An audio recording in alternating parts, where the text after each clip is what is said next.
that point of conviction. The prophet says to him, "Thou art the man."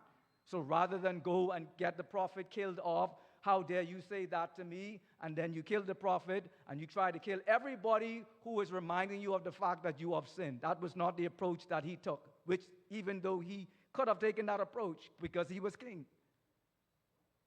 But instead of that, he takes on Psalm 51, the notion of coming before God, recognizing it is against you that I have sinned.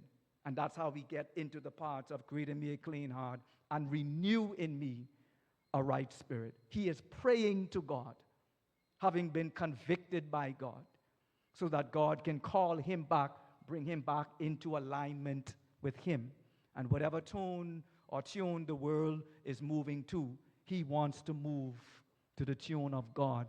For after all, he was yet described as a man after God's own heart. Prayer has a way, when we go to God in prayer, has a way of so transforming our hearts that it improves our passion. There was to put a button on this, Philippians 2, I think in verse 13. See if that's it. Let's pull that up on the screen if we can. I think it's Philippians 2.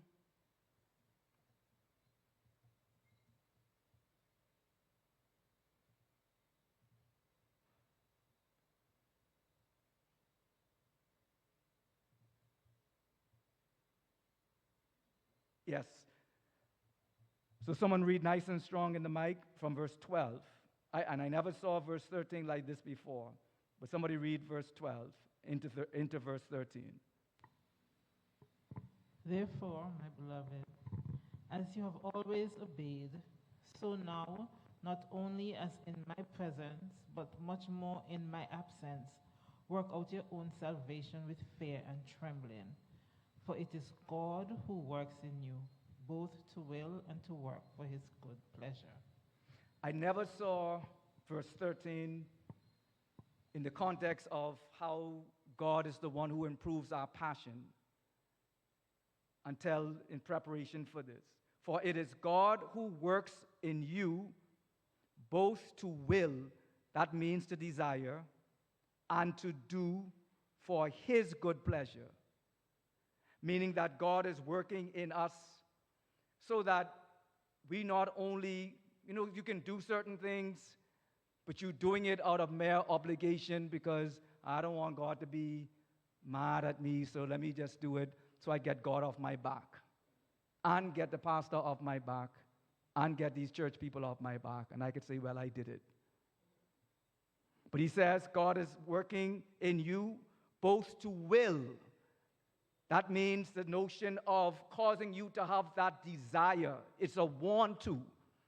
It's not just, oh, I have to, but I want to. I grow in my want. I grow in my will. I grow in my desire. I grow in my passion to do.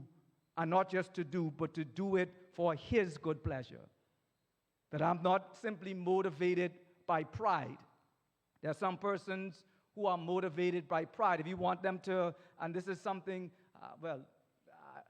Sister Bonnie doesn't do it, so I won't be cramping her style. She doesn't do it. But I know as pastors,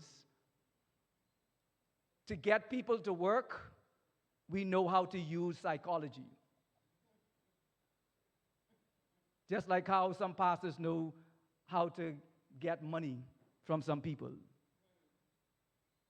They use psychology to get results. So I'm not going to deal with the money part because we could operate and get you in a conundrum where we will get you to put your house on mortgage. And it's not that we have a word from the Lord, but we just know how to work you, right? So we will appeal to your notion of, anyway. So, yeah. But in addition to that, Brother Nigel, pastors and leaders know how to get people to do stuff, not just pastors, but leaders in general, political leaders, by appealing to your pride. That's how you get them to do it. So it's not always about God's good pleasure. So how we can get people to donate? Okay, let's tell them if they give, we can put a plaque up of them and their family. Now the point is we just want the money. But we feel like some persons may not be motivated enough to just give for the project itself. So we got to come up with a creative way to get it done. Why are you looking at me like that? Too close to home? Leave it alone? So it go? This is how we do. Got to get the money. So let's appeal to that point of pride. Let me do something else that was here in my time. So Psalm Alive come up. Sister Alicia can tell you. Sister Maurice can tell you. You want to see these children perform with excellence? Call competition. I mean, coming out to practice, and it's good. Here's my point, though. The kind of excellence you see at Psalm Alive, here's the tragedy. You don't see it duplicated in a lot of our Moravian churches after Psalm Alive. That's the point I'm making. So it's not that they don't have the potential, you know. So what we see, for other stuff, oh, I can't remember, they can't remember, oh, I got to come up with paper. Well, how in heaven's name you all recite all them psalm verses? Because the leaders insisted, if it ain't ready, you ain't going. And they drilled them, but they were receptive. And the parents work, and the practice wasn't too much, and they do. My point is, we do these things because we try to incentivize. Now, there's a place for that. But you know where the place for that is? It's necessary when persons do not see the greater purpose or motivation. So we have to do these other things, trying to lead them up to, hey, so when we do this, we're not only doing it for competition, but remember, God is worthy of our highest praise. Ultimately, we're trying to lead them to the point where we're not just doing it for applause and claps, but we are doing this as an expression of our praise. Because God made us excellently, and we have the capacity. We want to practice and do, and whatever we put forth, we want to give it our best. There are other churches, and a lot of pastors talk about this. When you talk about the output of what you see, especially online, on social media, I mean the voices, oh my goodness, heavenly, the harmony, the musicians, come on, talk to me. When you look at the presentation itself, mic, everything solid, and it's like, wow. It can wow you. Went to a church in New York, was visiting with my aunt. This was not even one of those mega churches, never heard of the church before. Went to visit with my aunt in New York. And I'm telling you, when I heard the person singing and stuff, I said, man, they sound like they could, cut a record just off of their normal worship. So I went upstairs after the end of the service. I was coming from downstairs. Well, going downstairs, I forgot something, went back up, and I saw the musicians coming out, and I said, okay, all righty. The musicians are paid. The praise team leader is a paid position. All right?